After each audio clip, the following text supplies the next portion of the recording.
Today can be the turning point in your life by making a simple decision. Fundamental questions of navigation. Where am I? Where am I going?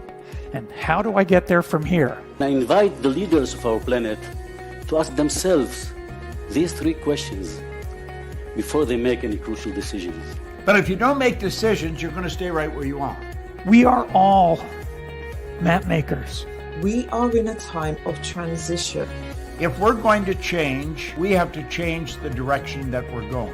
Our planet needs leaders who know where they want to go. When we change the direction we're going, then we want to make sure we're going in the right direction. Leaders who can see the big picture. Because if we're not, we're going to either go backwards or we're going to stay where we are. Recognizing the psychological and the spiritual shifts and changes that need to be made, often from the inside to the outside. To be able to shape your future, you have to be willing and able to change your paradigm. Complex journeys require navigation. The path to the truth is one such journey. This is your GPS. Hairstyling services provided by J.D. Edwards Salon and Spa, Palmdale Shopping Plaza, Madera Street. Accessories provided by Chevette Williamson Jewelry. Standout jewelry for standout women. Good afternoon, everyone, and welcome to GPS Global Paradigm Shift on Global 99.5 FM. Michelle Malcolm in your company today. How y'all doing? It's good, as always, to be in your company. Thank you so much for tuning in on this TGIF. Thank God it's Friday. Open line show. We love Fridays, don't we? Because Friday means you made it through another week. Praise the Lord. Hallelujah. And hopefully you get to spend a little time relaxing with your family or friends or whatever. You get to worship if you worship on a Saturday or a Sunday. It's just a time to regroup and catch yourself a little bit, and de-stress and decompress from the week that was and get ready to face another week. So I think that's why people love Fridays so much, because you get to, relax a little bit over the weekend, hopefully. I know that doesn't apply to everybody, but for those who do, for those to whom it applies, I know that you are happy it's a Friday. So every Friday we give you an opportunity to get off your chest whatever is on your mind. This is an open line show, which means that we are going to be talking about the week that was and all of the interesting developments within this past week. Anything you want to talk about, really. Today is the opportunity to put it out there. And our telephone numbers to call are 326-0271, 326-0271, 326-0271, or 326-0272, 326-0272, 326-0272. Get our little ticker tape going there. And of course, our WhatsApp line, 824-9952, 824-9952 is the WhatsApp line. So, a lot of things happened this week that are worthy of note. We had a very, very unbelievably bloody week. Lots of young men taking each other out for what is believed to be some kind of turf war, some kind of gang war going on. And we've talked about that in our show with Carlos Reed about, what do we need to do to try and fix that. So that was one of the things that caught everybody's attention this past week. And then we had our own little drama going on in the House of Assembly. Drama in the House of Assembly. Prime Minister clashing with the leader of the opposition, and also clashing with the former leader of the country, the former Prime Minister, over these alleged irregularities and as it relates to spending, particularly during the period of the pandemic, millions of dollars. And the Prime Minister is saying that, I warned the former prime minister about accountability and ensuring that everything was done above board. And now we're hearing reports that there may have been some questionable behavior. I'm trying to be very diplomatic and careful how I say this, So you can hear a lot of allegedly and apparently. And even though, I believe in calling a spade. But, you're on people's radio, so you got to be careful what you say. So, yeah. Prime Minister saying, these revelations that are coming out as it relates to millions of dollars are quite alarming. He even talked about $2 million that had been sitting on someone's personal account, all of a sudden being returned when this investigation began. And that person saying something to the degree that, it was a mistake that it was on their account. And so now they're correcting the mistake by returning it. $2 million whole dollars. How you could not realize that $2 million were put into your personal account by mistake, accidentally, however you want to term what happened. And how is it that you didn't? I mean, I know people got plenty of money, right? And so maybe they wouldn't notice an extra $2 million. Maybe that's what it is. That's what it is. They got so much money on their account that they didn't realize an extra $2 million was there. And it wasn't until these investigations began that wow, I didn't even realize an extra $2 million was here. Let me return this to you all. Maybe that's what happened. I don't know. But in any event, the prime minister and the leader of the opposition, leader of the Free National Movement, Michael Pintard, went at it in the House of Assembly this week, talking about these irregularities. But actually, before we go to that one, let's go to the one that took place earlier in the week between the prime minister and the former prime minister, talking about these alleged irregularities. That would be clip number 1. We would not have been having this conversation if he would have done his job and followed the law. If he had followed the law when he was the competent authority, as we were pointing out to him while in opposition, yep. I have many statements that I made to him. Right? Anti-corruption, I reminded him on many occasions that Transparency International warned about the fact that the pandemic would be used as a veil to hide spending. And I'm saying I have discovered that is what's happening now. Hidden spending. And you should have done your job. Now, I repeat, if the member thinks or suspects that there are hidden spending, I urge the member to investigate on any irregularities or any semblance of corruption. Charge the individuals, including myself, because I am totally against corruption. I am totally against it. Just totally transparent, do the investigation, and let the chips fall where they may. If not, then let's move on and tell the Bahamians what they are about to do about the recession and the cost of living and gas and food expenses that they face today. They want to hear, how are you going to tomorrow? These clips are courtesy of Eyewitness News. For, with all due respect, Mr. Minister, yeah, you're right. We want to hear about them things, but we want to hear where our money going to. Don't get it twisted. You don't get to come here and say, well, if there's anything wrong, do your investigation, but if not, move on. You got to be joking. Millions of dollars, and we supposed to just... Boy, y'all is something else. And let me tell you, they are so good at spinning a narrative. Because if you listen, because you're going to hear it in the next clip as well from Pintard. So this is clearly what whoever their spin doctor is came up with. Well, we are all for transparency, just like you. So, do your investigation. And if you find anything, then, So when you were sitting in a position of authority, You didn't think it was important enough to do your own internal investigation to make sure everything was above board to the degree of millions of dollars?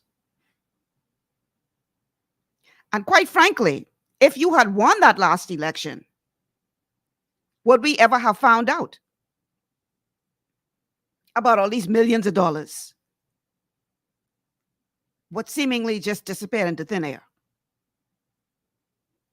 Could it be that's why you were jumping through all kind of hoops and doing all kind of things, calling election in the middle of pandemic, what you shut the country down for when we had our first 4 cases? But no, the science went out the window when it was time to try and save your political hide. So all of a sudden, science didn't matter. You can call an election in the middle of a pandemic, of a wave, because you was trying to hold on to power. Is that why you was fighting so hard? Because you didn't want these things to be revealed? You who so into transparency and you so who anti-corruption? I just find it very fascinating. You know, y'all is act like either y'all think we stupid or y'all just have no respect for us.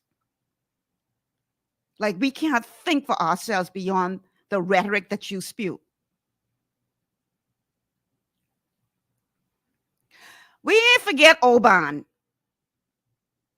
We ain't forget that the man come and sign somebody else's name. And the only way that come out was because the media was there and zooming on his signature. And then you turn around with your spin doctor and say, well, that was just a ceremonial signing. We ain't forget that. We ain't forget how the file got missing out of your office, Mr. Prime Minister, former. They ain't find that file yet. But you are against corruption, transparency, yes. Y'all really believe we stupid? If you were so anti-corruption and so into transparency, where the file gone? How we ain't find that yet? Out of your office.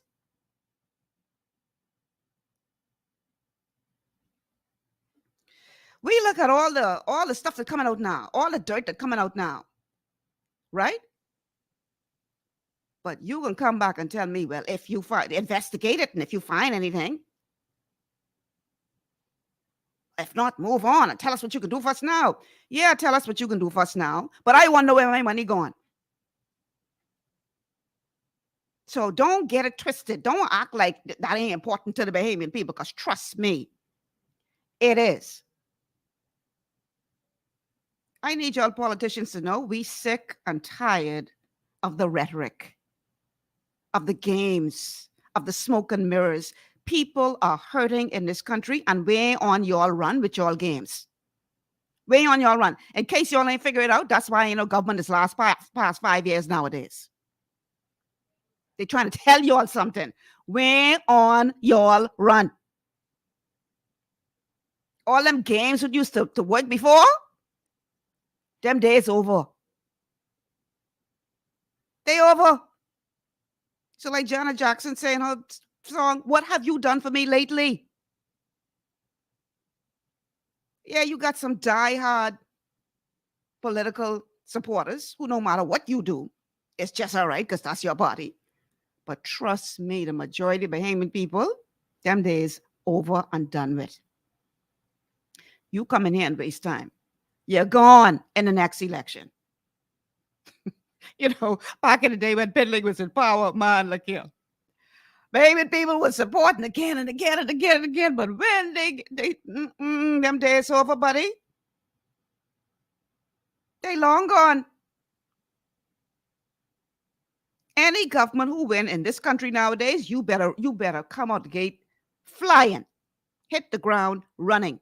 Ain't nobody want hear no excuse after 5 years about why you couldn't achieve anything.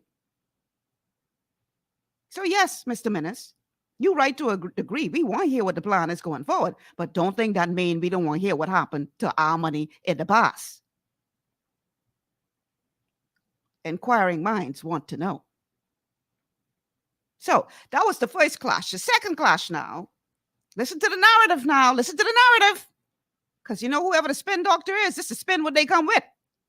So the second clash now was with the Prime Minister Davis and the new leader of the opposition, Mr. Pintard. Let's go to clip. An exchange of words between Prime Minister Philip Davis and opposition leader Michael Pintard after Pintard called on Prime Minister Davis to lay out all the cards on the table concerning the National Food Program, investigations into the Beaches and Parks Authority, and the travel visa program. In the weeks leading up to the mid-year budget statement, the Prime Minister charged that millions were unaccounted for, and the opposition, while in government, kept poor records or have refused to release information concerning these entities.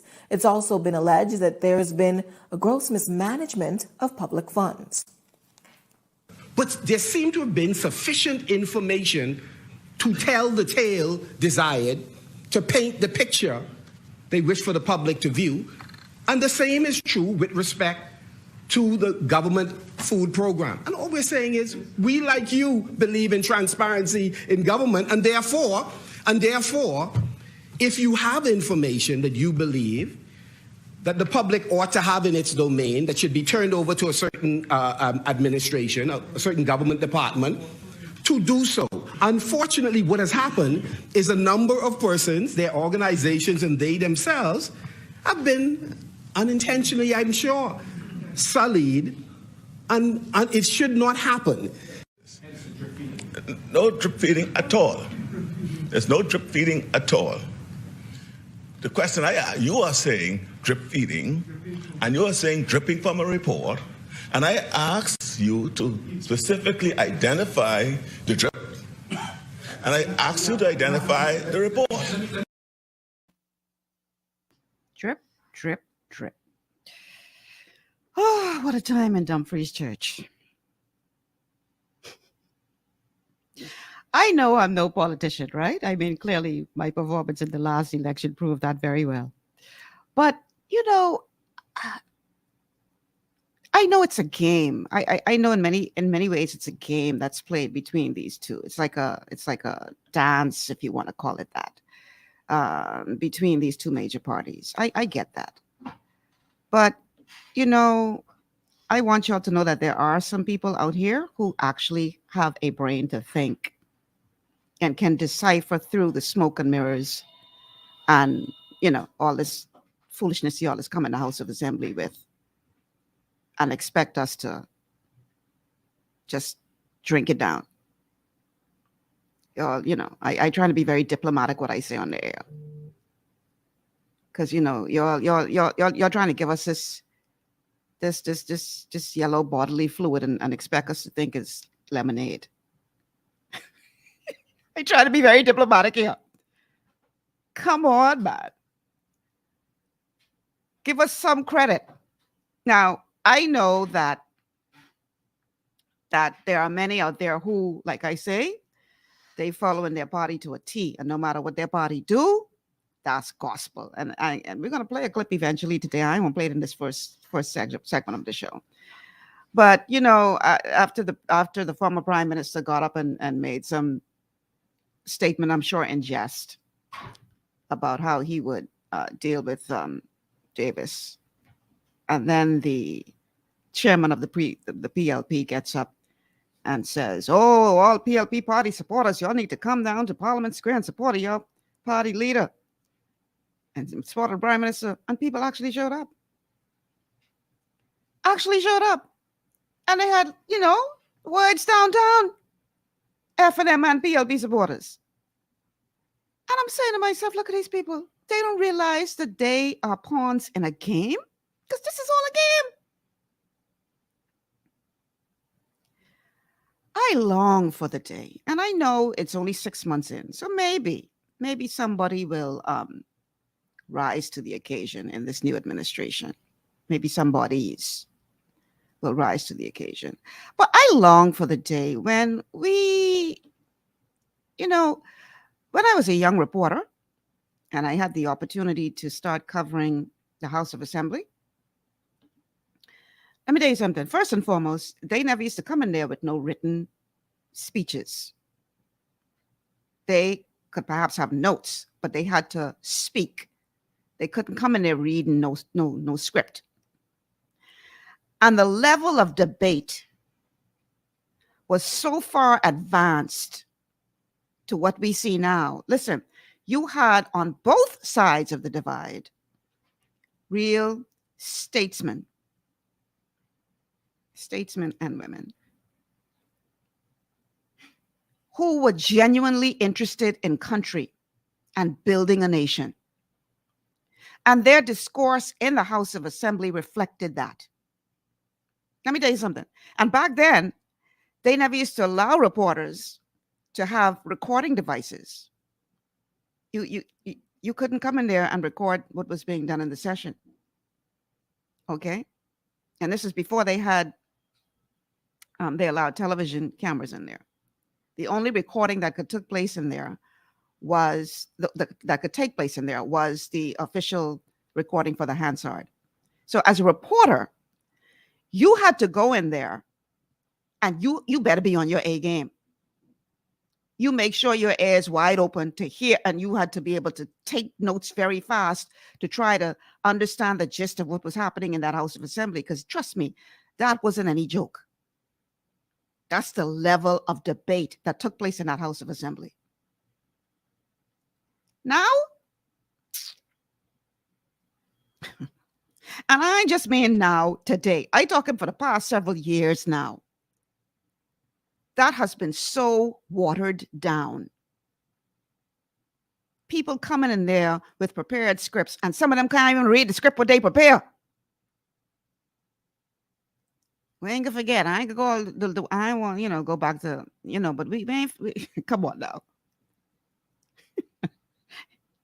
So I want you all to understand, politicians, that the Bahamian people are really, really very, very tired.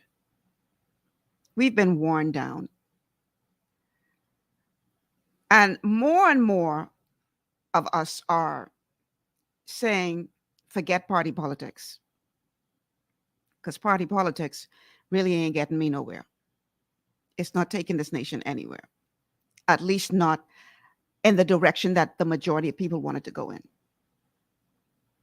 Many people are just disillusioned. And yes, the election results reflect that it's still a two-party system, and I'm not disputing that. But what I am saying is, don't come in here and think that you could just rely on your party colors to skate through without having some degree of accountability for what you have done. Okay? We're not having it. We're not hearing it. So don't come here and say, oh, well, you need to tell people what you're going to do now. No, I also want to hear the foolishness what you did. We need to know. And this is not in any direction to one particular party. I'm talking to both. Because trust me, if the PLP over the next 4.5 years do foolishness, same process. We are tired. Tired of being used and abused and disregarded and disrespected and treated as second and third and fourth class citizens in our own country while you're living high on the hog or high off the hog or whatever, however the statement goes, the saying goes. We tired of y'all going in there with hardly a pot to piss in or a window to throw it out and coming back out. Mansions upon mansions. And ain't nobody supposed to say nothing about how you get it. Meanwhile, people suffering. Don't know where the next meal coming from. But now your headache. You straight. We tired. So, with all due respect, Mr. Minnis, no, it's not enough just to say, tell us what you can do now. I also want to know what went down. Our telephone number is to call 326-0271, 326-0271, or 326-0272, 326-0272. And our WhatsApp line, 824-9952, 824-9952. Would love to hear from you because this is, of course, an open line show. And we're going to be talking about anything that you want to talk about today, not just politics, anything that you want to talk about today. We're going to make it happen for you. But this whole political situation is really tiring. And, in the next segment of the show, I'm going to play a clip from that clash downtown between the supporters of the two political parties, because you all need to see, I've been saying for a long time that we have to stop allowing politics to cause such division in our country, because the politicians, in spite of the show that they put on, they are all friends and business partners behind the scenes. So they get on this political stage and they play the role for y'all. And then y'all get all riled up. And they sitting back, the two of them drinking champagne or whatever, and saying, look at these idiots. Look how we swinging them to fight each other. But they, behind the scenes, are business partners and friends. Don't mind the performance that they put on stage on the political arena. No, that is nothing more than a performance. Trust me on that. Because many of them, like I said, are friends, business partners, standing godparents for each other, children and things. So we as Bahamians need to wise up. Wise up. Stop allowing these people to use you as pawns for their own political gain. And I don't want to give you the impression that there aren't some on both sides of the divide who are genuinely interested in building this nation. That's not what I'm suggesting at all. And if that is the impression that I'm giving, I want to say, for the record, that's not what I'm trying to say here. Okay, so don't get me wrong. But understand that there are some who, for whom this is nothing more than a game, and about what I could get. How I can enrich myself. And I really, really, really want us to get to the point where we start to examine the character of the people whom we are being asked to vote for, not just look at the party colors that they're wearing. Who are they as people? What are their core values? What do they want to do to help to improve your life? These are the kind of questions you need to be asking these people when they come to you for vote. Not getting caught up in party colors. So Zenobia says, Ms. Malcolm, you are very correct. I just had the same conversation with a coworker yesterday. The politicians think it's business as usual, and it's not. Honey, if they ain't done realize that, they a little slow. Times have changed. Mega Banton says, this back and forth thing, let's broke, I think you mean to say break the spell, because they all in bed with one another. I just want people to understand that, we will require more of you. More will be required of you. So don't get relaxed in there. Don't think, yeah, we in now, so we could chill. Don't do that. That would be a mistake. More is going to be required of you. We have a caller on the line. Yes, caller, welcome to GPS. Yes, good afternoon, Miss Michelle Malcolm and Berenice Johnson, the original. Mm-hmm. And I thank God for Jesus Christ and the Holy Spirit that envelop us here in this great nation of islands called the Bahamas, powered by the Almighty God.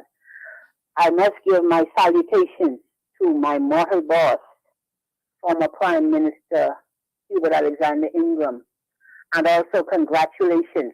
He is representing as God's leader in the tour in this most sacred season of Lent. I say what I mean and mean what I say.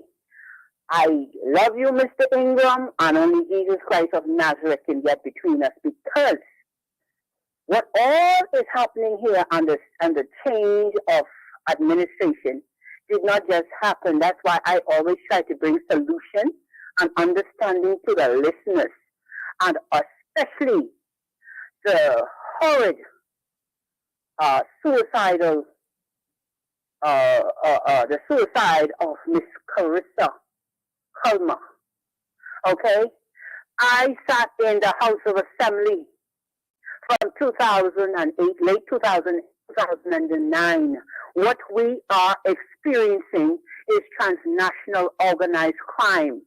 Okay, and Mr. Obi Wilscombe, when I called on his show, he used to be on Steve McKinney's show, and I told him if anything that they would try to incriminate any nation leader on, especially here in the Bahamas, since 1980, okay, it will be exonerated, especially against Hubert Alexander Ingram, because of the Night of the Long Knives. And our people do not know the history. All we have is money to access. There ought to be no increase.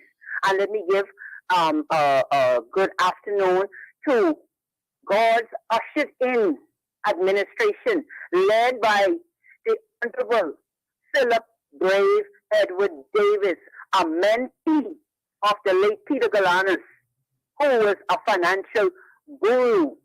And when the financial investigations were happening, it started from Abbey International, okay, all financial institutions, and this is what I speak to. And the most the report that is needed is the comparative and comprehensive report that was requested under the late Sir Lyndon Pindling administration. Okay, reference to our finances that we must have. Okay, we have access to. Okay. Now God has raised Mr. Ingram up to more than he can be. Berenice. And what I am showing you all, Berenice. and I want you all to be comforted. Berenice, that, we yes? have another call on the line. I'm not going to let you run on for another 5 minutes. We have another call on the line. All I want to say is our people can be comforted because the FNM leader right now, all he needs to do is to start an action where he resolves certain problems with all of his delegates who voted for him so that people can see him reasonably as a leader wannabe that has some good potentials, because the financial crime unit is dealing with the financial crimes that is outstanding with national insurance and all others. Okay? God bless you. Thank you for calling. Let's go to the next call on the line. Caller, welcome to GPS. Good afternoon, Michelle. How are you? Excellent. How are you today? Great. And congratulations to our Miss World. She represented us very well. She certainly did. I know she's going to do great things. Absolutely. To continue to make the Bahamas proud. Yes. And, thanks to you, Michelle, for continuing what you do. It ain't easy now. I ain't gonna lie. Sometimes I just want to quit. After Wednesday night, I was like, man, look, I hanging up my house. Well, you good. Hang on. That's in your prime, man. This is when you need persons like yourself to keep it up, because our young ladies, they need heroes. You understand? This is true. Something to aspire to. But looking at there's so many things that's going on in this country and around the world in such a short space of time. Mm-hmm. When you think you're breathing a sigh of relief, something else pops off.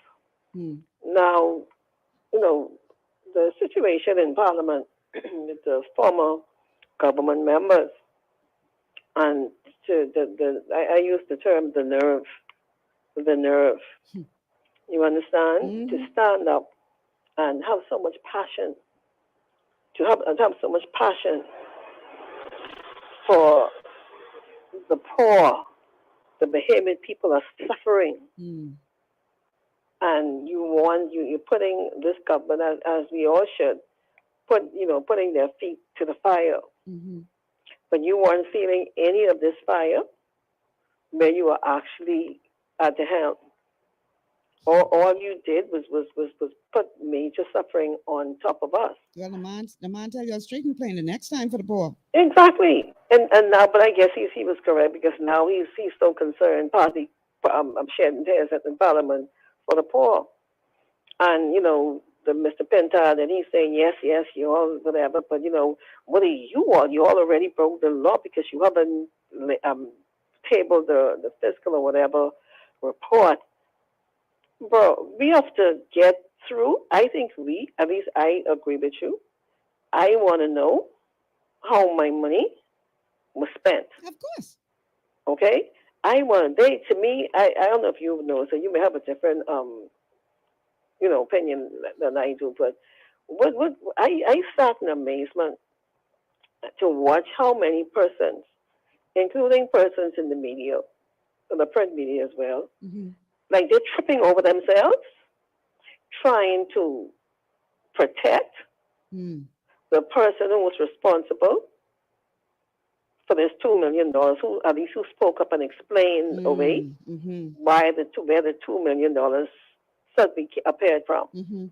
And they're trying to put this like a seal, a wall of protection around this person. Okay, yes, the prime minister, he didn't call her name. He's like, we all saw and heard what he said. Right. Wouldn't you want to know? Would you want to know if you ran major corporations and companies, you were responsible and you work in management and all that good stuff, right? If I was responsible for $10 and something like that happened, you got to account. If it was supposed to be on page 10 and it was on 110, when my bosses or whoever came and the board came and they saw that, what would happen to you? You would have to go before them and do some heavy explaining, and you could get fired. You could get fired. Your reputation would be gone. But and it just says to me that it seems to be, and even the gentleman for the what's his name, Mr. Albury, who's the Organization for Fiscal Responsibility and whatever have you, even he is trying to explain away or to soothe this thing. Had that been the other way around? Oh, for God's sake. You understand me? It seems to me as if, okay, we've taken persons to court for less than that, for less, right? We drag these persons in shackles or whatever for less. But yet this thing, I'm not saying they must go before the courts now, right? But don't you think, even with parks and playgrounds, there's some figures I heard yesterday on all of these conflicts. I think we need to know, why can't they chew gum and walk at the same time? We need to know exactly what's going on and what happens so that it never happens again. You understand? I'm with you.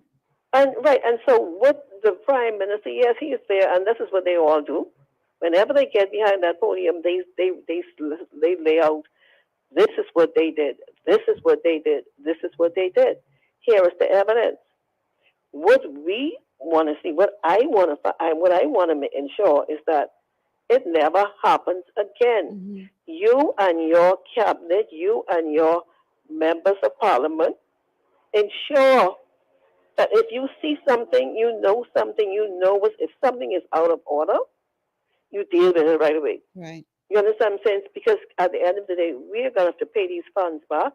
I don't know if we'll ever get to pay all these bills off. Our children and their children will have to pay these things off. So don't think because you're saying these things and you're letting us know this is what happened. First, I want to know. The second thing is, what are you going to do about it? When these things, because a lot of these things, some of these things are to me almost criminal. One of the things that Prime Minister Davis did say is that they're not going to be petty and just try to destroy people just for the sake of politics. Yes, he said that. But if there is found that something went down that warrants further action will be taken. He did say that. Yes, and I agree with that, and I would hold him to it. And like I said, I think Mr. Pintard, I guess he was doing his job, trying to be up, that's their job, right? But don't be hypocritical when you come, because these last couple of years were rough. These were the worst times in our lives in the history of the Bahamas. So and going forward, I know the Bahamian people, we're not going to tolerate it. We're not going to allow it. So don't think you throw me, like, you're all there now, so you all do this and you all do that. No, you have to be held accountable. At least we want to know exactly how our little couple of dollars was spent. We can't get our medicine at the hospital. We want to know why. We can't get this. We want to know why. We can't get jobs. We want to know why. We can't get our go to a certain level with education. We want to know why. And one more thing before I go, in reference to the college tuition at UB, the UB tuition being free, I hope that that stays in place, and that that they're able to continue that. And congratulations to Mr. Strawn. Yeah. And it goes to show that with people, the power of the people. We couldn't have rectified the original appointment at top post, but I feel good that he has gotten to the point that he's gotten. Congratulations to him. I think he was definitely being considered for that second post even before the uproar. Yes, I'm so happy for him, and I know he will continue. But I just want to say one thing though. When we talk about the free education, that program existed prior to the FNM. The only difference was the FNM lowered the standard in terms of who could qualify for the free education. Right, but they didn't they made it appear as if it just happened. No, they didn't introduce it. But what they did was they lowered the GPA requirement to get it. Yes. So prior to that, you had to have a higher GPA to get it. They lowered it. That's all. Right. Yes. Good information. But thank you for taking my call, and have a safe and good weekend. Okay. Thank you so much for calling. Appreciate you very much. Okay, we got to take a break, y'all, because we like 11 minutes past our break time. But that's okay, because guess what? TGIF. Yeah, y'all, it's Friday. And speaking of which, Friday is a great time to go check out Tiki Bikini Hut on Junkanoo Beach. Get yourself a cool, listen, their watermelon daiquiri is ridiculous. So good.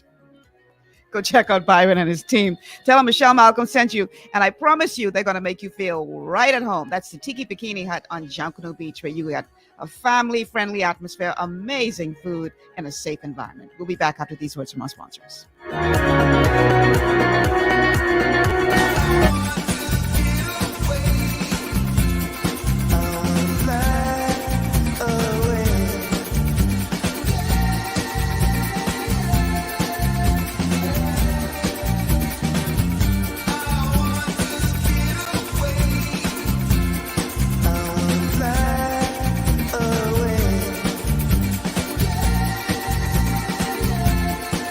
The islands of the Bahamas. Fly away. Every journey starts with the first step, and mine starts here. I believed in Tokyo, the belief that I could be.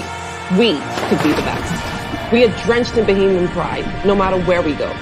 In 5 years, Alive built the Bahamas' best network, delivering faster speeds and stronger connections to all 700 islands and keys.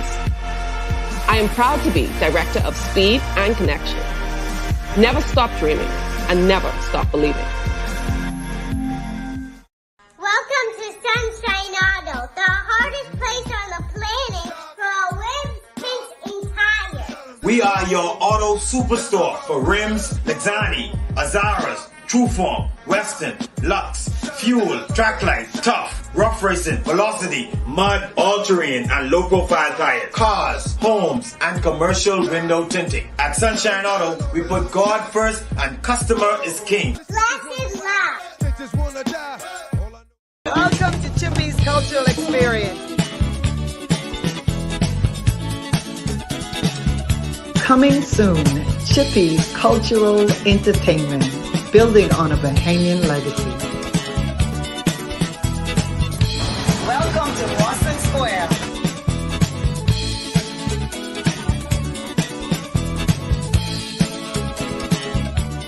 Come experience our islands. Come experience our history. Come and experience our culture. Experience what it is to be truly Bahamian. You're invited. Yeah, man.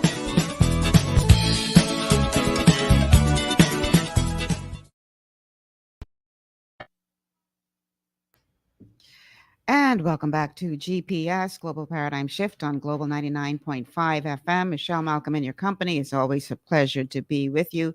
Today is an open line show, which means that you can call in and discuss whatever is on your mind. The telephone numbers to call 326-0271, 326-0271, or 326-0272, 326-0272. And our WhatsApp line is 824-9952. Let's go straight to the phone lines. Caller, welcome to GPS. Madam. Hey. How are you? Excellent. How are you? I am excellent to hear your voice, and I am disappointed by you saying you ready to give up.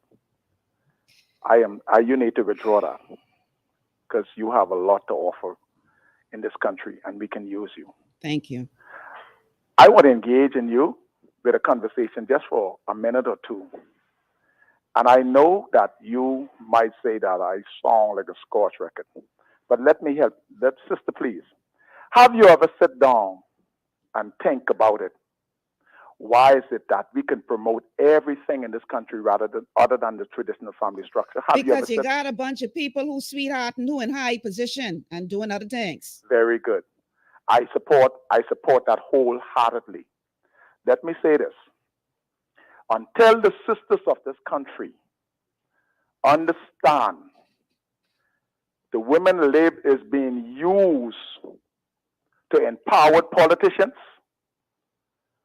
to enrich pastors, until they understand that. I have a politician sitting right in here. I'm saying it in his presence. He's a former politician. Until they understand that, they will always be in the red. They will get catch to bury their children. They will get catch to school their children. They will have to find money to get bail for their children. We have I understood 2 homicides was last night. One was last night, one already demised. Wow. And until this woman open their eyes and see you have been used, they will continue to be in the red. But at the same time, sir, and I got to let you go because I'm going right now, and I'm going to make this. No, but I just want to say this, though, Yes, because you ma'am. always is called talking about the women lib, but you also need to speak equally as passionate to your lousy brothers. Fine. I agree with you, sister. Falling down on the job. I agree. I agree with you. Talk to them just as hard. Yes, ma'am. I agree with you. And sister, I support you, and I support that. We do have some worthless, lousy men who run away from their responsibilities. Exactly. And I will say this, and listen to me. The PLP and the FNM, none of them believe in the traditional family structure. None. No, none of those political parties believe in it, and they don't want to promote it, like you said, because the premises their motive is not pure. I hear you. Thanks so much for calling. Let's go back to the phone lines. Caller, welcome to GPS. Michelle, how you doing today? Good. How are you? JT calling in. Hey, JT. I just happened to have stumbled across you on the radio, my dear, today. I've been back on there since January, JT, and you just finding me. What kind of thing that is? Michelle, no later than 2 days ago, the thought crossed my mind. I said, man, I can't hear from Michelle. Where she's at, Lord? Is she still on the radio? And you've been on from January, man alive. From January. You done missed plenty good stuff. My Lord, I can see that. Welcome aboard. Indeed. It's nice to hear you back on the radio. Thank you.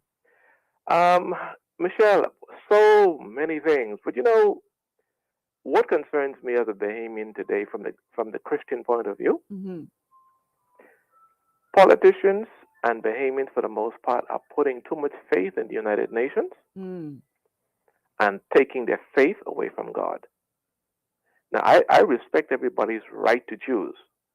Okay, because even God is the one who's given us the right to choose. Right. And he ain't gonna never violate that nor take that away. So if we want to jump off the bridge and fly in the sky, he can let you do it. God can let you do it. Because he gave us, he will never violate his principles. However, God has also put standards, moral standards in place by which to live. Anyone individually or as a nation abide by them, they'll be blessed. Go contrary to them, they will be cursed. And curse means things negative will happen to you when you violate God's principles. Abortion is murder. I don't care how you cut it. Okay, prostitution is prostitution. I don't care if they call it sex. What do you call it? Sex what? Sex, some kind of... Trafficking? Not trafficking. No. This new term they're now putting on prostitution in terms of wanting to legalize it. Sex service or something. Homosexuality is still an abomination to God. Adultery is still a sin. Fornication is still a sin. And I am guilty of fornication, so I ain't casting stones at nobody. My point is, our human points of view will never cancel out God's point of view. God say A is wrong, and the United Nations can say whatever it wants contrary to that.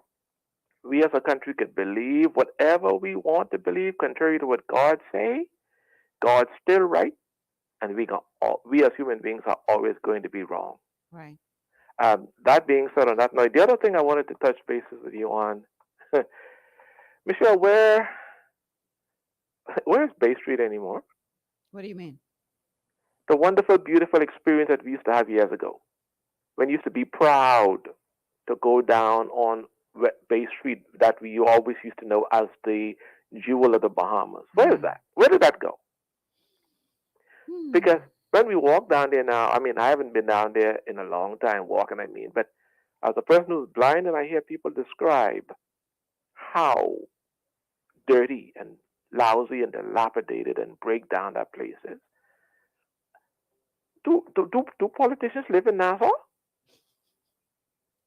Because, Michelle, if the Constitution gives the government of the day the power of eminent domain to seize property for public good, then why is it in heaven's name governments to this very day have not exercised eminent domain to take those properties away from the property owners who refuse to upgrade them down Bay Street and put initiatives in place to upgrade that area? It's because of the property owner's last name. And they are contributors to both the FNM and the PLP. Yes. And nor the FNM nor PLP won't rock the boat. No. And on my last point, Michelle, this royal visit that's coming up. Right. It's like I have no problem with the Bahamas entertaining a royal visit. What I have a problem with, though, is the country fitting that bill 100%. We can't give Ramon Miller proper satisfaction. Why ain't that something? Huh? The man brought home the gold for the country. It coming now, though. Huh? It coming now. We can't give the Golden Girls a just due. To this very day, nothing major is named after them in this country for what they did in 2000. We can't give them the rightful respect and honor that all national personalities of the Bahamas rightly deserve because of what they've done for this country. But yet we want to spend $100 million. I'm sorry, not $100 million, but 100% to fund a royal visit and talking about how wow. I don't care about no wow effect. When you can't treat your own people right in your country, forget that wow effect for them foreigners. Because that's only smoke and mirror. And the Queen gets paid $8 million or so, or pounds, whatever they call it, a year. How much are these ones who are visiting here, the Duke and Duchess, whomever they are? Because I can't even get their titles right. William and Kate. Okay, William and Kate, right? Okay, good. The second heir apparent to the throne. Third, because his father is the. No, I mean, I see what you're saying. Yeah, he's the second in line after his daddy. Right. Yeah, and it looks like Prince Philip ain't. I mean, the prince ain't checking right now anyway. Oh, which prince? Prince Charles. You don't look like he's checking to become king at all. Yeah, trust me, he just counted the days. But my thing is this: if they can afford to pay, and they can, why is it like Jamaica did? Why couldn't we have taken a stand and have them pay for a part of that trip? Now, if this was our 50th anniversary where we invited them to come here and celebrate with us, that's a different story. But they're coming here on a tour to celebrate the 50th or the whatever, however many years of Queen Elizabeth's reign, and God bless her because she was a good queen. Right. She deserves whatever accolade she gets. But it shouldn't be at the expense of you and me, the taxpayers of this country. When I heard that, I forgot, I didn't get the name of the person who was talking about the wow, how wow. I don't care about no prince and princess sailing in no regatta. That don't put food on my table. That don't save Bahamians from losing their home. Maybe they're thinking that the publicity that will be generated from them being here will be good for tourism, which will bring more people here, which will then translate into, But they ain't say that. Well, I think that's the thinking behind it. And Michelle, even if they thinking that, ain't no royal visit could do more for this country than what our golden girls have done, what our golden knights have done. Ain't nothing compares to what those Bahamian athletes have done in terms of improving the reputation and the prominence of the Bahamas on the world stage. Nothing. Right. So I respect where respect is due. I respect anybody in the position that they have rightfully gotten. So I take my hats off to William and Kate. Mm-hmm. But they can pay for their own trip. Michelle, thousands of Bahamians have lost their homes to foreclosure. When have you heard the government step up to the plate and say that they're going to buy those people's homes to keep them in their homes and then reorganize their mortgages so that their mortgages or their monthly payments could be like $200 or $300 to the government instead of $4,000 and $5,000 and $6,000 a month? Of course, I'm exaggerating with that last one. But when did you ever hear government take that kind of stance, Michelle? Looks like all government, the attitude of government is to make its people look bad, feel bad, and try to make non-Bahamians feel better about coming to the Bahamas or being in the Bahamas. This is not the United Nations. This is not the United Foreign Service. This is the Commonwealth of the Bahamas. Right. My God, man, when are Bahamians going to realize that Bahamians have value in our own country? Yeah. Well, it's up to us to put the pressure on those that we elect. But Michelle, they don't listen. To understand. Well, if they don't They listen, don't, you know what they don't listen except every 4 or 5 years. Yeah. They don't listen. This is why we need a recall system in place so that when politicians mess up between general elections, we can kick them out. When they screw up. JT, and I got to let you go. God bless you, my dear. Here's the thing. If we do that, shoot. What? I'm not saying it's not a good idea. But Michelle, you talk about revolving door? My concern is, are we going to get anything done? Because I could be a revolving door. But Michelle, we need to fix the system, though. We need to fix the system, not just simply changing the parties. We need to fix the system. God bless you and take care. I agree with you 110,000%. Thank you so much, JT. And I'm glad you found GPS.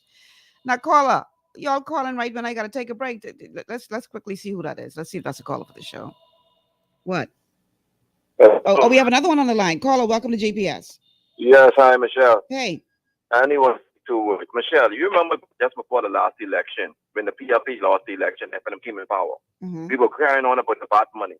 Oh, they had big uproar, say, oh, the PRP stole all the VAT money. Allegedly, I'll keep all the VAT money. You remember that? Okay, now we're back now in 2022, and we're talking about what the FNM steal.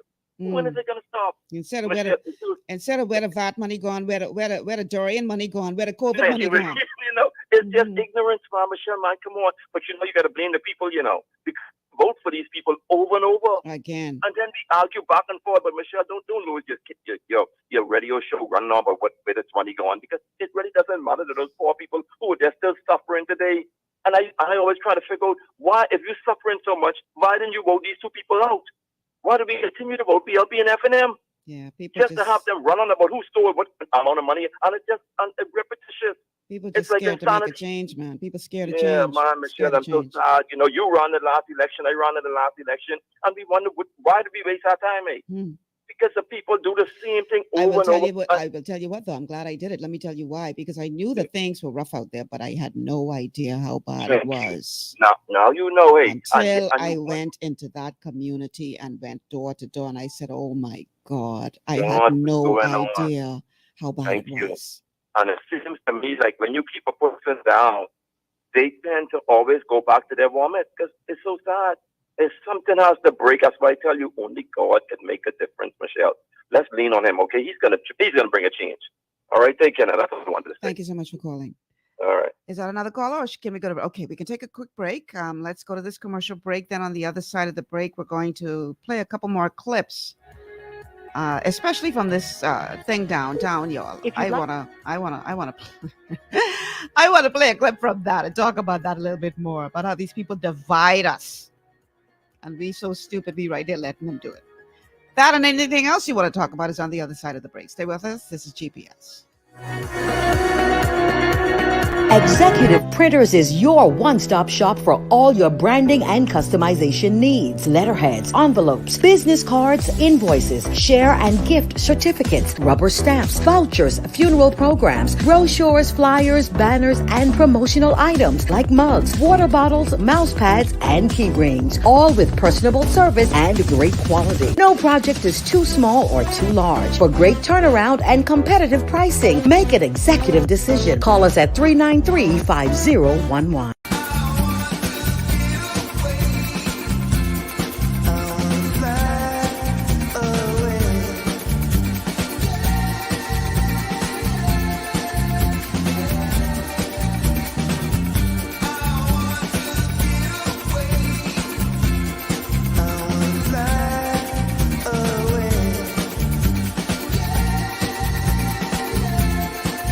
The islands of the Bahamas.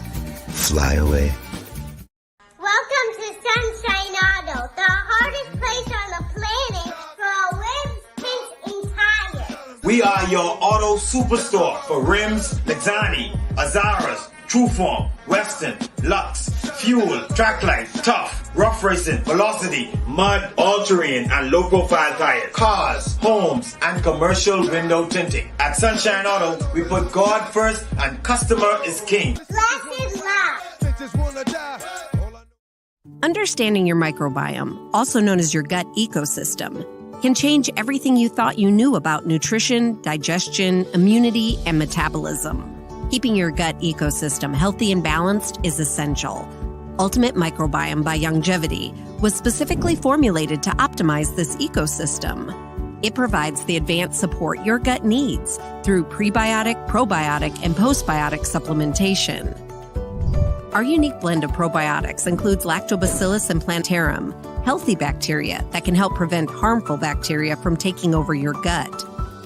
Increasing your gut's population of beneficial bacteria creates a more balanced gut microbiome, which has been shown to aid in weight loss, skin health, sleep, mood, and may even help with seasonal allergies. Ultimate Microbiome also promotes the production of postbiotics. Postbiotics are key to help regulate your gastrointestinal health. To enhance digestion, Digizyme Multi-Enzyme Complex, a blend of 5 specific enzymes, has been added to Ultimate Microbiome. It can help break down food so your body can better absorb nutrients. Plus, we've added our proprietary I-26 hyperimmune egg powder to aid in the elimination of disease-causing gut bacteria and help your body balance its immune response. Ultimate Microbiome, the scientific, proprietary, and holistic approach to gut health that helps optimize your body's entire gut ecosystem. To learn more, contact your Longevity associate.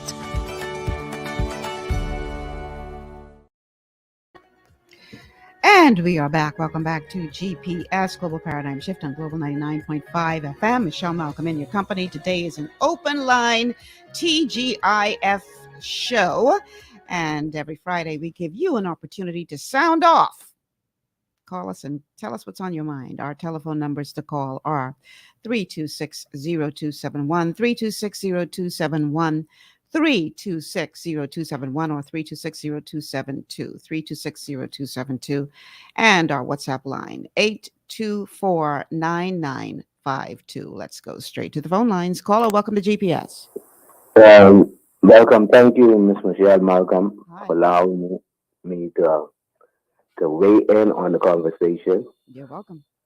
I want to just stabilize the present debate as it relates to our deputy leader, Shenandoah Cartwright, and the Prime Minister. He made it clear that while the money was overspent, it wasn't no corruption, it wasn't no wrongdoing.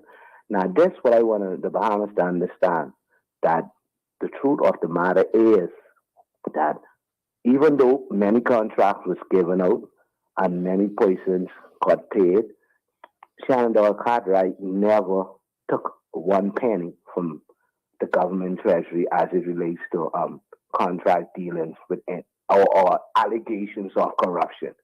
All the money was spent, even though it was overspent, it was spent giving people jobs, helping people, helping the Bahamas. Can I ask you something, caller? Why is it that some people got 10 contracts instead of spreading it out? If it was just about helping people in general, how is it that some people were able to get 10 contracts in different names? How do you explain that? Those persons who deceived Shenandoah Cartwright was excellent in their deception. It's the people who was corrupt, not him. If a person present an application for a contract, in a different name and disguise themselves, and it's discovered under this new government that that's what took place. You can't blame Shannon Cartwright. I mean, he probably wasn't too focused as in ensuring that everything go the right way, But those people who did those things, I will use the word evil in their actions, But we gotta be fair. And there's two I want to, in addition, our leader Mike, I go to PLP, but Michael Pintard, he started to help. He did an excellent job in his constituency. If I don't know if we lost you there. I think we lost the caller. Michael did an excellent job. If you'd like to make a call, please hang up and try again. Jason, I need if you you to need disconnect help, this hang up thing, and then please. dial your operator.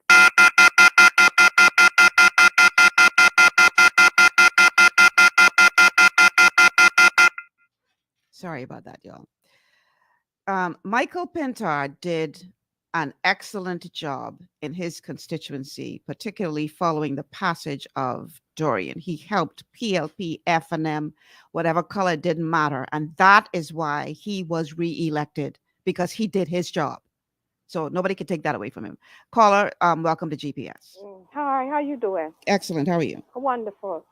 According to the permanent secretary to the Governor General, Mr. Jack Thompson, statutorily, when persons like the Duke and his whatever, who's coming here now or who's presently here, when the Queen used to come here, the expense always be on that particular country.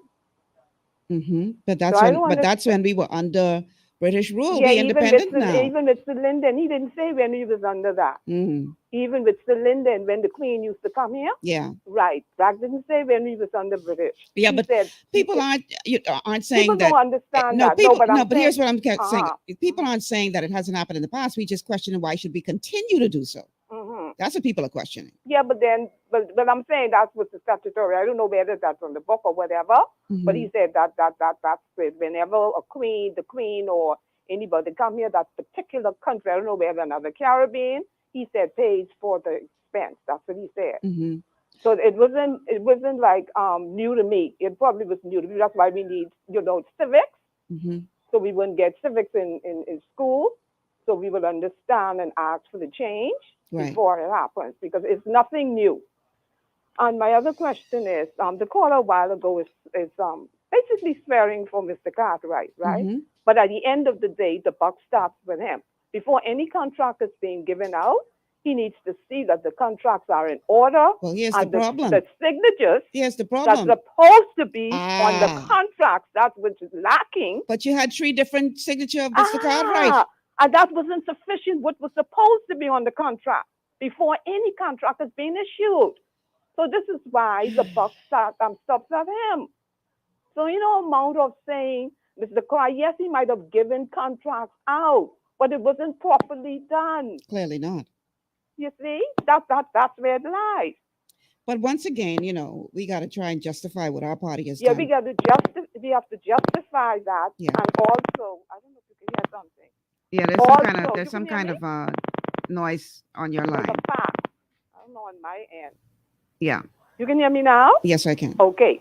Yeah. And then also too, like you was questioning the amount of 1%, 10 contractors. Something is wrong with that. Very much so. You see, and the buck still lies at the chairman too. Yeah, even if you want to say, well, he didn't know, boy, that's just pure slackness. How would you not know? That's slackness. If the contracts are before the chairman's thing, you look at the contract, hey. But truth be more told, signatures, Michael Pintard himself said, well, this is something that I want to see you all fix because this is what happens. Everybody knows that they use these contracts to reward their supporters.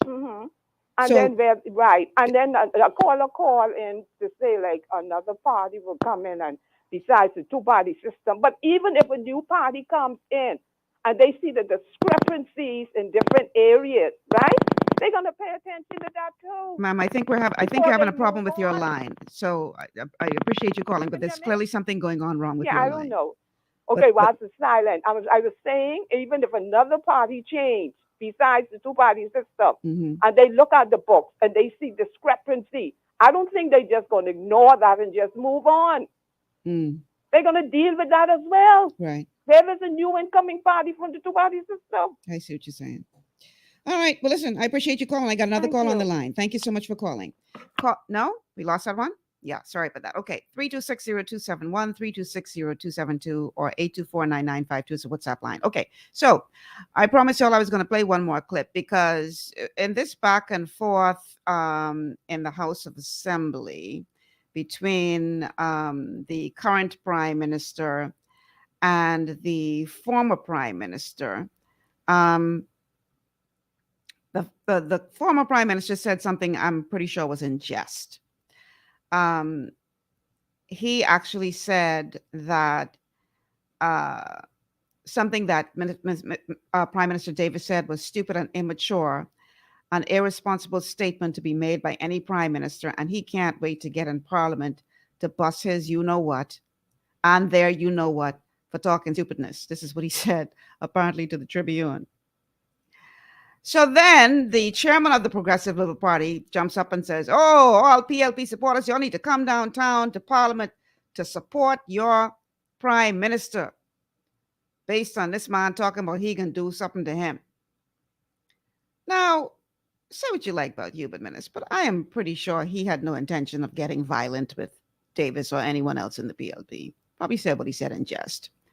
But now it has been taken to the next level, to the point where the chairman of the party, of the PLP, sent out a voice note in defense of Prime Minister Davis, whom Minnis accused of making irresponsible statements regarding a nonprofit organization affiliated with the former Minnis administration's food program.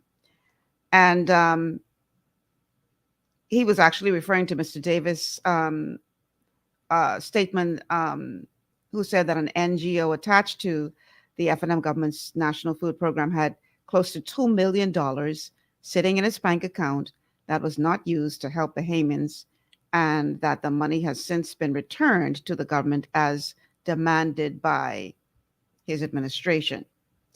So the former PM say he gonna bust the PM for talking stupidness. Buses, you know what, for talking stupidness. Now, all of a sudden now, we got all these people coming downtown because the chairman of the PLP puts out this voice note calling the gang together to come defend their leader. So, oh boy, Yoli, listen, you can't make this stuff up. So Eyewitness News was on scene live for this protest, if you want to call it that. And then, of course, you know, some Free National Movement supporters had to show up too, because they ain't just had the PLP come down there. So they, anyway, let me just let the clip speak for itself. I'm a Bahamian, and I love politics. So let me say this. Why I come out here? I came out here not only to support our former Prime Minister, you know. I'm an F&M. I'm an F&M supporter. And regardless of what political colors we may wear, all of us are Bahamians. And when we become polarized for these people, only thing we're doing is making ourselves look stupid. Why are you here? You understand? For stupidness like you. That's what. Why the 2 million just reach? Sir, I see you're PLP supporters. Can you say why you came out here this morning? Well, to tell you all the truth and the God's truth, let me say this like this. Let me put God first in everything. These people, what they did to the Bahamian people was inhumane. And the mayor of fact, minister to say what he said in the House of Assembly that he will slap, oh, what do you do to Brave, so and so? Well, buddy, if he left your hand to Brave today, you go back to heaven. He will go back. He will go back to heaven with a knock. You understand? Vin Manuel said the Bahamian people could kiss his hand. So stop one out foolishness. Listen to me. I said if Minnis left his hand in the House of Assembly to Brave Davis, he go back with a knock. It is what it is. So you came here today in support of what your chairman would have said. What Minnis said to Brave, I come to support that. Hold on, let me correct I that. come to fix that. We did not come here to cause any ruckus or any problems. We did not come here. We just come to support our party. We just came here because there was a call. We understand that it's a political part by the FNM. That's their internal affairs. We're not here to really make any big scene or anything like that. As the clarion call, we come to support our supporters, the party partners for the PLP. And so right now, as you see, minutes went inside the House of Assembly, peaceful and quiet. His supporters then came and made a ruckus of a scene that was unnecessary. We are peaceful people, right? And the FNM was already lost. Why would you come out here, his supporters come out here to make a scene when it was already peaceful? That does not make sense. Now, as for what is going in the House of Assembly, Brave is an intelligent leader that can make a difference. We don't need to show ourselves strong in any way or violence or belittle anyone because Brave is too smart enough to show the FNM opposition what they're capable of. Let me leave it like that. Let's talk about the march. We obviously saw more. Hey. 1 second. Prior to him coming. Hey, yo. March, Ian, that's okay. That's about the thieving that went down in the Minister administration, where the whole of West Coast try and lie and say the reason why the money is given back because the bottom line is just we want to know what about first of all Paul Roll after to give an account why several FNM MPs who's mentioned corruption has to be put to bed. Okay? Sir, can you give us a reason why you decided to come out here this morning after hearing the voice note from your chairman? First of all, I came with you as a payment because I realized the corruption that went down in the FNM. I came with you to face the MPs face to face. Okay? You don't want no chairman come with you. Okay? The bottom line about we want to know who getting held accountable for $2 million that was held inside the NGO's account when people was getting feed $20 vouchers. We want to know who be held accountable for the corruption that went down in the court case with John and Nash being paid $30,000 a month by the FNM government. Okay? Nothing more. So this is nothing but the Omarcha. Omarcha is a small fry. Okay? Small fry. So you'll have a nice day. Please put God first.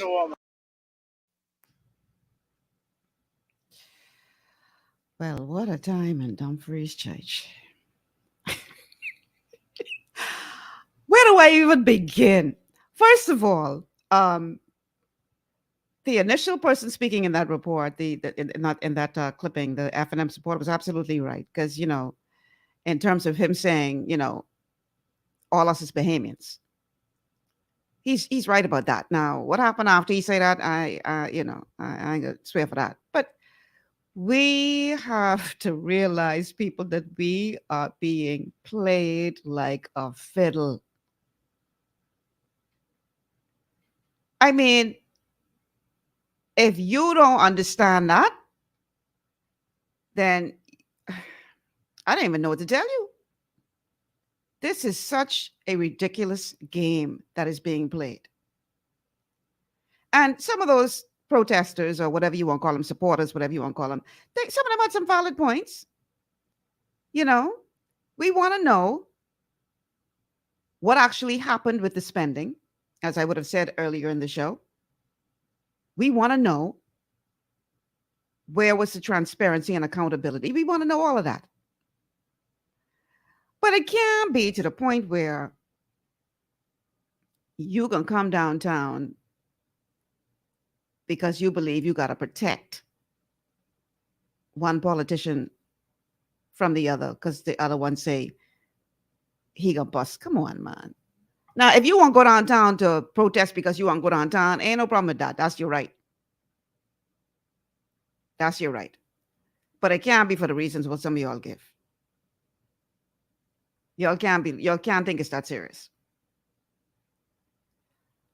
We just like to look for opportunities to show our party colors and show our support. And this how, unfortunately, things sometimes go beyond just words. But no matter which side of the fence you sit on, know that at the end of the day, we are all Bahamians. We are all Bahamians. And if this thing failed, whether it failed under the FNM government or a PLP government or any other government, guess what, y'all? Ain't only the people in the opposing party could suffer. All of us will suffer if this don't work. So my encouragement today is that we stop making everything about party colors, party politics. You only could see something wrong when it's the opposing party. Please, people, we got to stop that foolishness. Let's stop justifying wrong because it's our party that is under the microscope. Because I want you to use this measuring stick. Would you have that same opinion if it was the opposing party that these revelations came in on? Would you still be saying, well, you know, the minister's sitting there, the chairman sitting there, they didn't really know what was going on. And so you can't really blame them if the people were evil. You was going to use the same measuring stick for the opposing party? Be honest. If you would be willing to say the same thing about the PLP, then fine. I highly doubt that to be the case.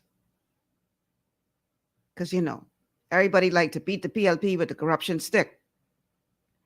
But when the F&M do the same thing what the PLP was doing, we find another terminology for what they doing. We ain't call it corruption no more. I remember, you know, they like to talk about the PLP being guilty of victimization. They like to victimize. Well, F&M come in power, not this last administration, but a previous F&M administration. They start firing people. The same thing what they just accused the PLP of doing of victimization. And when questioned about it, one Carl Bethel, I will never forget this, said, well, you know, it's not victimization. It's just they didn't fit into our program. Well, blow me down. So when the PLP do it, it's victimization. But when you do it, the people just ain't ain't fit into your program. Y'all is something else. Payment people, wake up here. Stop letting these people swing y'all. Because this is nothing but a game. A serious game. Now, you heard one of those protesters talk about the Ash situation, Jonathan Ash. And earlier in the clip, you heard Pintard talk about whether or not it wasn't intentional, but you're scullying people's names. So how is it that the Free National Movement wasn't concerned about that in the case of Kenred Dorset? How are they not concerned about sullying his name and impacting his life when you charge this man and for 4.5 years you do not bring his matter to court? Meantime, his life is being destroyed. Right? Life being destroyed. While you ain't too concerned about selling nobody character at that point. You bring these charges, you don't bring the case to court for 4.5 years. Meanwhile, the man losing all his clients, losing his business, his family move away. He can't progress. He can't do anything because he got this charge over his head for 4.5 years. And you wasn't concerned then about sullying somebody's character. And now we come to the place, fast forward to 2022, when we are being told that the man who was the key witness in the case, well, you know what? Let me let the clip speak for itself. Let me. Oh, Lord, have mercy, have mercy. Let me just. The trial date was set for last week, and in preparation for the trial date, the prosecutor in charge of the matter was calling in and interviewing and getting the evidence in line for the trial. At the time he called in the chief witness, Mr. Ash, Mr. Ash had approached him and was seeking remuneration for his testimony. That is not how the DPP functions. That request was immediately denied. Mr. Ash then said he would not give testimony, and therefore, without the witness, there was no case to proceed with. How much did he want to be paid? I was not in the conversations. As you know, constitutionally, the DPP is an independent institution from the Office of the Attorney General. Therefore, I was not in those negotiations. I was not in those discussions. We were not involved in the preparation for trial. And in fact, if Mr. Ash walked right in front of me, I couldn't even tell you what he looked like. Can you say whether in your conversations it came up that he was saying this money was owed to him for cleanup fees that he wasn't paid? No, he was rather clear. He wanted money for evidence. So now there's talk that Mr. Dorset is going to, surprise, surprise, sue the government. And if he decides to sue the government and if he wins his case, guess who's paying for that, y'all? Guess who's paying for that? You ain't sure? Go get one mirror. Go look in the nearest mirror to find out who's paying for that. Now, for 4.5 years, they had this man's life on hold with no regard for sullying his character, as Mr. Pintard said. And now you're talking about sullying people's character when you revealing the wrongs that allegedly went down. Anyhow, let's go to the phone lines. Whoever's calling the WhatsApp line, please stop calling the WhatsApp line. It's a line that you send a message to. Let's go to the phone lines. Caller, welcome to GPS. You mean me? Yeah, you're on the air. Okay, good evening, Michelle, and good evening to your listeners and your producer, Mr. Wisdom. Hi. I laughed last week when I called, and I think it was last week. And you say, boy, you sure express yourself. You say you always encourage us to express ourselves.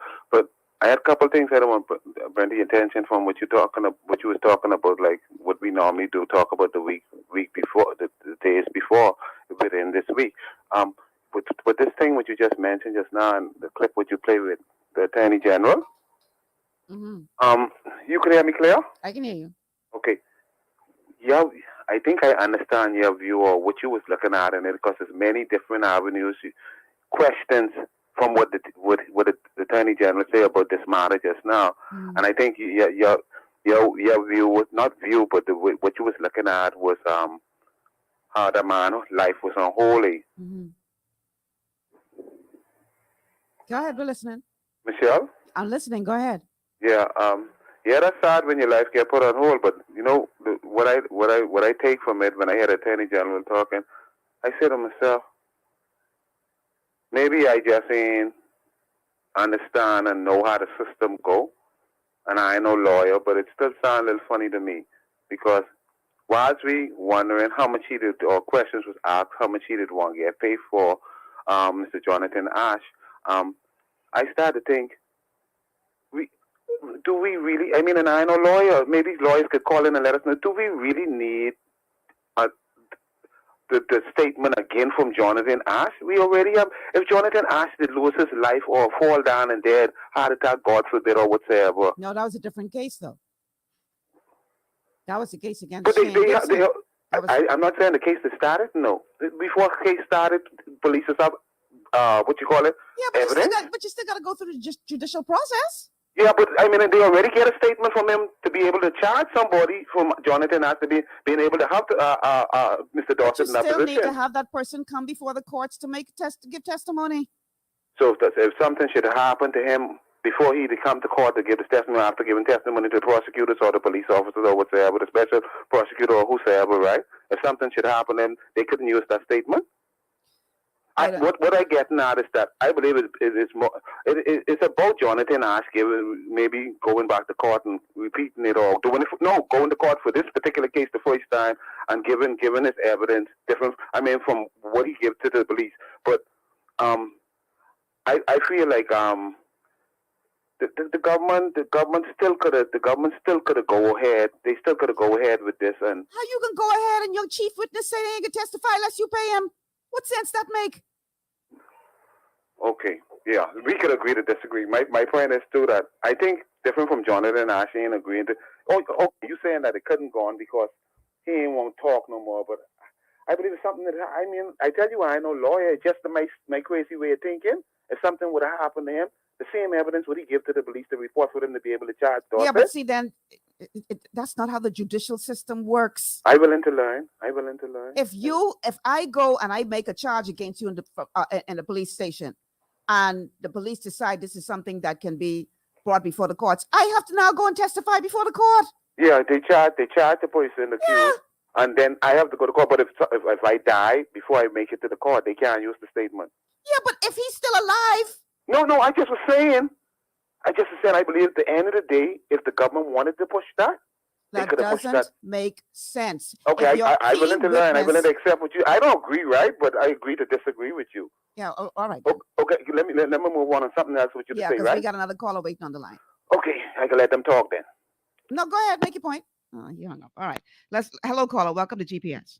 Hello. Hi. How you doing? Good. How are you?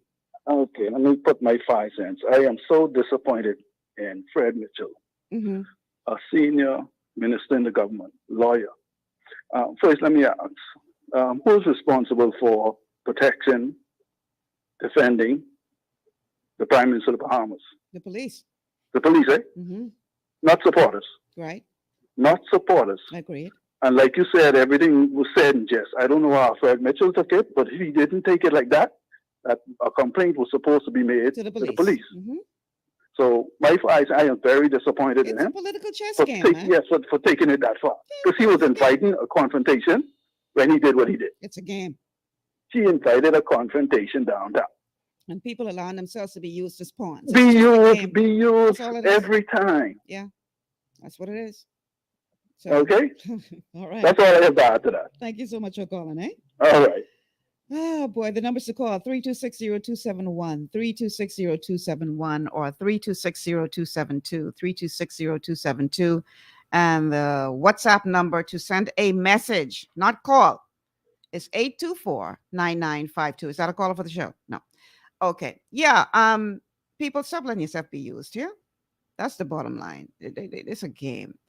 Anyhow, we got to take a quick break. But before we go, I want to send a shout out to Dr. Barry Russell and his team at the Bahamas Orthodontic Center for doing the amazing job that they do for giving people beautiful smiles that last a lifetime. If you are having any kind of issues with your teeth, you don't have to live like that. You could get it fixed. Barry and his team have over 30 years of experience providing excellent results in the shortest period of time, fewer teeth removals, and top of the line orthodontic facility. It's a really great facility that's been there now 30 years. Congratulations, Barry, on your success. And like I said, go check them out if you're having any issues with your teeth, and you can get it fixed. I promise you, you're going to not regret that decision.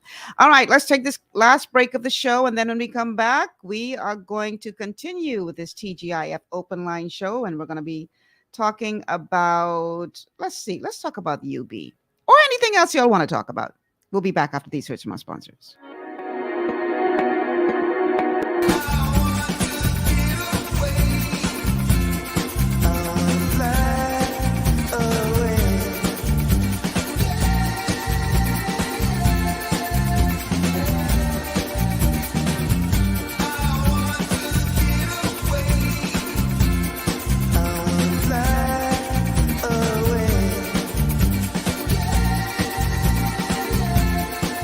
The islands of the Bahamas. Fly away. Every journey starts with the first step, and mine starts here. I believed in Tokyo, the belief that I could be, we could be the best. We are drenched in Bahamian pride, no matter where we go. In 5 years, Alive built the Bahamas' best network, delivering faster speeds and stronger connections to all 700 islands and keys. I am proud to be Director of Speed and Connection.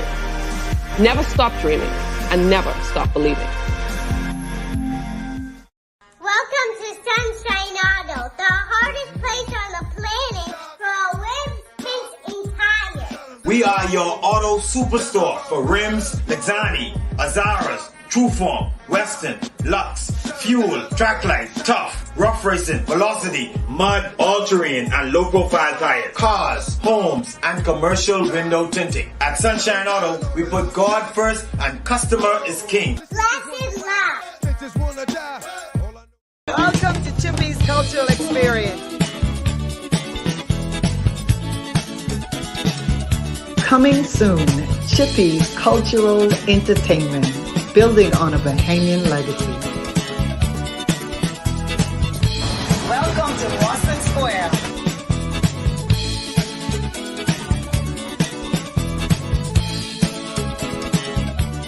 Come experience our islands.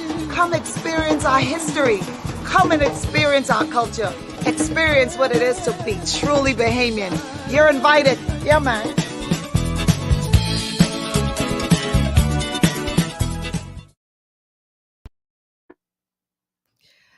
And we are back. Welcome back to GPS Global Paradigm Shift on Global 99.5 FM.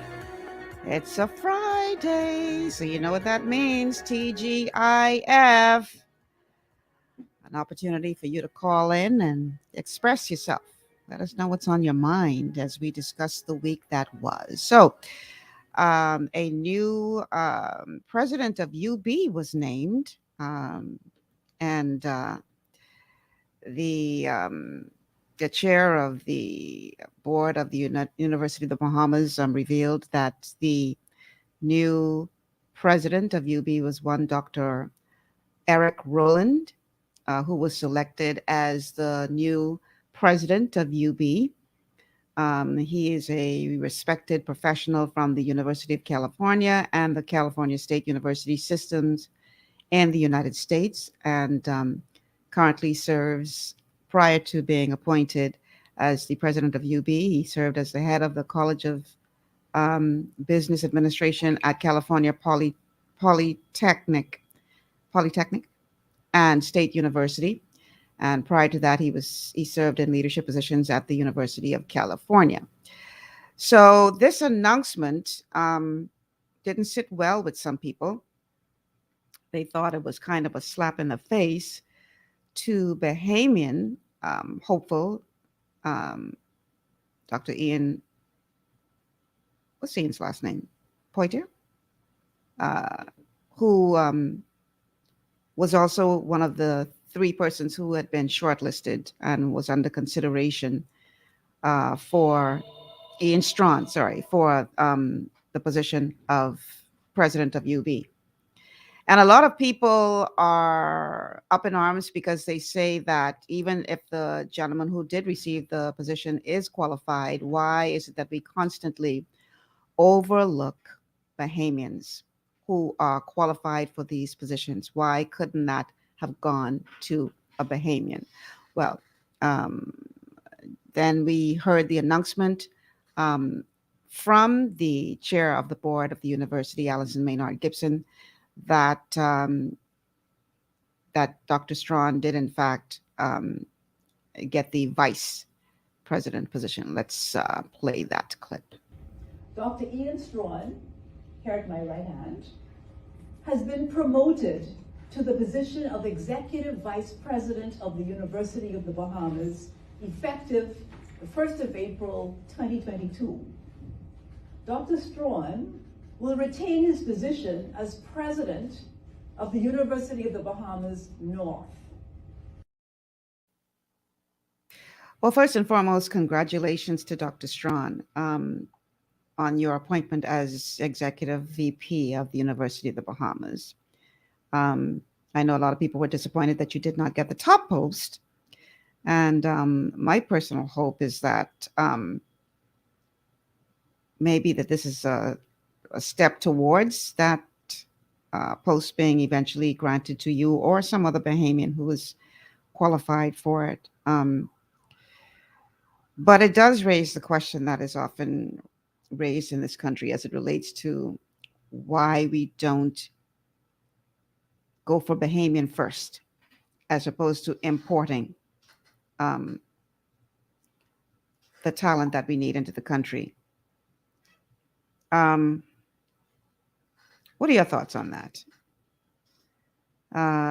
Do you think that based on the qualifications that Ms. Gibson outlined of the new president and the process that she outlined as to the decision to choose him justifies us not choosing a Bahamian for that position? Do you think that we have an ingrained national problem when it comes to celebrating and recognizing the accomplishments of our own? Because, you know, in many instances, and I'm not saying that is the case in this particular instance, but many times you have to go outside the country and prove yourself outside the country first before you get any kind of recognition at home, which is so unfortunate. You got to go prove yourself first before they stop and take notice of what you're doing. And again, I'm not saying that that is the case in this particular situation with Dr. Strawn, but it is often the case in this country where you have Bahamians here who are qualified for positions but are overlooked to bring in foreigners. And in many instances, the Bahamian has to train the foreigner or at least get them acclimated to Bahamian culture so they can understand the ways and people, the ways of the people and the things that we do and the things that you don't do. And because everywhere you go, you have to understand the culture. So they got to turn around and school these people who have been brought in over them. I have heard story after story after story about this being the case. So what are your thoughts on that? Do you think that this was a missed opportunity yet again to elevate one of our own? Do you think that it was a justified decision and that Dr. Strawn has to just continue to wait? I don't know. Let's go to the phone lines. Caller, welcome to GPS. Hello, caller. Okay, we can't hear you if you can hear us. I don't know. Hello. Okay, now we can hear you. Good afternoon, Michelle. Hi. Afternoon. Great. Listen, Michelle, I have a clear example of what you're speaking of. Listen, if Dr. Ian Strawn and the new president went to the same school, Ian Strawn may have gotten even higher grade than him. It doesn't matter. They would still appoint him. The problem is us, you see. We don't believe in us. Let me give you a clear example, Michelle. Okay, I'm a chef, all right? In the late 70s, early 80s, right? Whenever they put a job ad in, they used to have, say, you must have 5 years European experience. After going to 2 interviews, and then they point out to me, do you have 5 years European experience? No, they failed me. So what I did was, I went to London, I got the qualification, I spent the 5 years, plus went to college. Right. Okay? I've had opportunities in London whereby I've never really had here. Okay? In fact, I never really had to apply for promotion in London. Once I was next in line, I was automatically inserted in that position. I came back home, they give you a title, but yet they still don't give you the same benefits and the same money. Okay? So it's us, don't respect us. That's what it's all about. Bahamians don't respect women. And all they want to do, Michelle, is give you a job so that you can go to work and come back the next week to receive a paycheck. They don't want you earning too much to get a certain level. You know, and that's what it's all about. It's us against us. So when you're talking about gender equality, they don't believe that we should be equal. Okay, Bahamians in general. All right. So until they change their mentality, believe in us, then they shouldn't start these things for gender equality and just equality. Okay, that's where it starts from. And you have Bahamians actually, Michelle, who was actually the ones who actually appointed person in these positions. And another thing they did, Michelle, they would actually send the Bahamian off for like 2 weeks. The meantime, they're actually trying to justify why this foreigner actually should, just stay longer because they're sending you on some training. The meantime, that's the excuse they use as understudy. Okay, Michelle, listen, I can give you a real life story, Michelle, okay? So that's a joke. They don't believe in us, okay? And it's us against us. That's all it is, Michelle.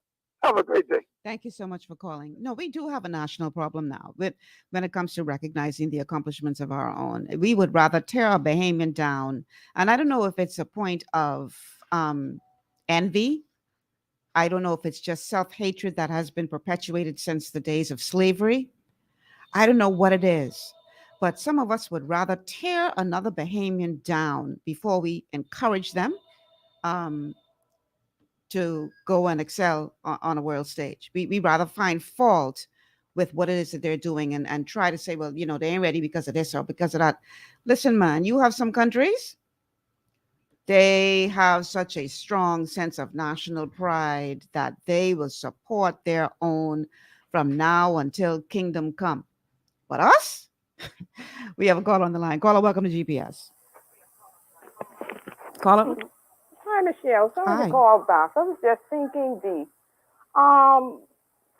we have Bahamians appointed to, I think, CEOs and stuff abroad, right? Pardon me? Yes. Okay. I was just thinking deep. Suppose other countries basically think like us in terms of whenever any foreigner or whatever are appointed in higher position in our country. Suppose the other countries think like us. Would we ever be appointed in any positions away abroad? I'm just thinking, deep. Because every time someone, foreign or whatever, is being appointed in a position, you don't care about Bahamians or whatever, but a lot of Bahamians have CEO positions in other countries. Well, I think that they in those countries look for who is the most qualified. Really? I you do don't think believe they have their own who's really qualified in their country, and they have to look to Listen, let me give you an example. Right. My cousin, Patricia Clinton Macolas, her son, Robin, Mhm. brilliant young man, Mhm. went off to school. I think Robin studied at Cornell University. Right. Mhm. And became a part of one of those teams where they build it's like a competition where they build robots and all this kind of thing. His thing is artificial intelligence. Mhm. Robin was so good Right. that a company Mhm. went out of their way to do all of this paperwork, apply for everything that they needed to apply for to get him a green card, and because they wanted his talent. Right. Right? Mhm. Now, when his boss at the time when he was in Philadelphia decided to leave and go to another company, he went to Robin and he said to him, I'm getting ready to leave to go to another company, but I want you to come go with me. Because he recognized his brilliance and his talent. Yeah, I understand that, but that's only one case. I know. But what I'm saying is, that they look for the best I understand in that particular field. Yes, I understand. What we are talking about is you could have a Bahamian who is equally as qualified. But because it's not in all cases away internationally. That's what I'm saying. I can't answer that. That's what I'm saying. But I can speak to what is happening here in the Bahamas. I can speak to what is happening here in the Bahamas. We show it in general. That's what I'm saying. I'm not knocking it, and I want our Bahamians to be employed here, who are qualified. But we just jump up in general, as if other countries, whatever, we never appointed CEOs in other countries. No, nobody said that. No, I'm just saying. Nobody suggested that. Nobody suggested, but that's how it looked to me. That's what I'm saying. All right. That's I'm just thinking deep. I'm not saying that the Bahamians should not be appointed if there's a position open in their country or what. I mean, we have Bahamians that are doing remarkable things abroad. Peter Blair is right, and he's appointed. Is a professor in an Ivy League school. We have Bahamians who are presidents of universities in the United States. I'm sure in their country they have persons just as qualified as Peter Blair and all those too. But what I'm saying, Peter Blair, I have get an opportunity in another country to be CEO. That's all I'm just thinking. I'm not knocking Bahamians from not being appointed in their positions in their country. I'm not knocking that. But we tend to generalize it all the time, and then we go on this hype like you don't care about your own. But again, we only could look at a trend. We can only look at the trend that's been going on for years. Right, now. but then I'm looking at a trend abroad too. When Bahamians are appointed in high positions, I'm sure there are other countries have the same Bahamians who are appointed. They are qualified people too. But Bahamians are given an opportunity in other countries to be CEO. That's all I'm saying. All right, thank you for calling. Thank you. I hear what you're saying. I hear what you're saying, but I just believe, especially like a place like the United States, they don't care where you're from. You got them qualifications, you talented, you brilliant, they gonna jump through hoops to get you on their team. They just want the best. But I hear what you're saying. So Rain says that Bahamian should be considered first. We have another caller. Caller, welcome to GPS. Hello, Hi. Lady Malcolm. How you doing? Excellent. How are you? I know everybody have their opinions, right? But some people, like that lady called it just now, their opinions are so damn biased. And it really, really breaks me. You understand? She ain't talking what you talking. We talking meritocracy. You see America all over the world, they want the best. It doesn't matter where you from. But she's trying to compare us, the Bahamas, with America them. And all I could hear coming through her just now was because Brave, Davison, and Damn Power, she has a problem with that. So we get no Brave there. That's what the true thing is. So they need to be They need to be real, man, Miss Malcolm. They need to be real. You understand me? I hear you. Anyway, thanks for taking my call. Thanks for calling. Appreciate it. The numbers to call 3260271, 3260271, 3260271, or 3260272, 3260272. And our WhatsApp number is 824-9952, 824-9952. So this person who's been calling, let me try read their message before they call back. So somebody has sent a message on our WhatsApp line, and I'm not sure I understand what this is saying, so I'll try. It says, pertaining to PLP F&M squabble, it is diversational, misleading, and does not address the problem domestic economy per identity. Are we seeing, or are we being led around by the same old rhetoric and being gamed? Remember, Moores Island does not have water filtration system that is per F&M or PLP. Now go figure, a necessity not recognized. They want to kick butts and blame Jesus, take the wheel. The insane are trying to drive. Okay. All right. I think we have another caller on the line. Yeah? No?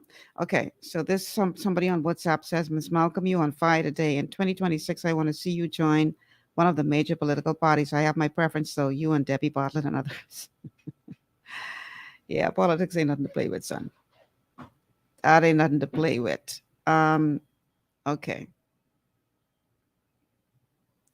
Another one on WhatsApp says, I hope these one name known political followers will just chill. They need to just stop. There are only a few good politicians left in Bahamian politics, and they are fading or have faded. I hope those elected ladies who have been given an awesome opportunity to change the shift of politics and the nation will succeed. I wish people will understand politics is like our private insurance. It's a business, not a national social service to help those who need it the most. It's all about the profit margin. All right. We have another one. Ms. Malcolm, some of our voters don't seem to get it. We are just like donkeys. These politicians continue to ride us. After every election, we got to blame ourselves for being so stupid. All right, Brian, thank you for that message. Boy. Okay, so the numbers to call. We only got about 8 minutes left in the show, so not a lot of time to cover. 3260271, 3260271, or 3260272, 3260272. And the WhatsApp line, 824-9952, where you send us a text message, not a voice message. Okay? But if you want to send us a message through WhatsApp, the number again, 824-9952. We are talking about the week that was. And I want to take this opportunity to thank all of the sponsors who came on board this week. We were hoping to travel to Puerto Rico for the Miss World pageant. We didn't. We had a couple of sponsors who said yes, but then the funding didn't come through in time, and that's why I didn't go to Puerto Rico, but God is good. He knows just why I ain't going to Puerto Rico. Because after those results were called, I might have get locked up in Puerto Rico, y'all. So God knows just why he let me go. God is good. Thank you, Lord. I might have get locked. Y'all have to raise money to bail me out of jail in Puerto Rico if I was there Wednesday night. I think I might have become, let me not say that on there, but it would not have been a pretty picture. So big kudos to our queen, Sienna Evans. Despite what happened on Wednesday night, we are exceedingly proud. She did make the semifinal, well, the quarterfinals, they're calling it, because they call the top 12 the semifinalists, and then the top 6 were the finalists. So she was a quarterfinalist. And you may say, oh, Michelle, that's not a big deal. Actually, it is. The last young lady who advanced was all the way back in 2010. So you're talking 12 years ago. And prior to that, it was 1992. So she's only the third Bahamian woman to advance in that competition. We did expect her to go further. And they got some explaining to do.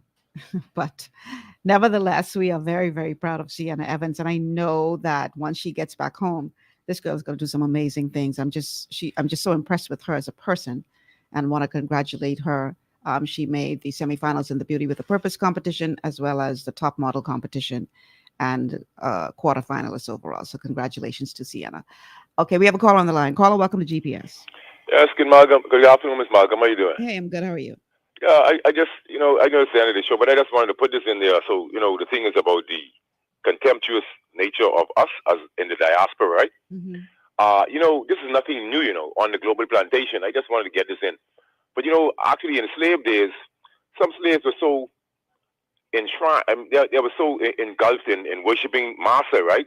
That they would actually tip off the master when slaves were about to revolt. All right? Yeah. And everybody knows that there were stories of Henry Box Brown and Nat Turner. Maybe people need to read those, but nothing has changed. And so even as there is a curse of education, and there's a curse of technology. We all engrossed in this.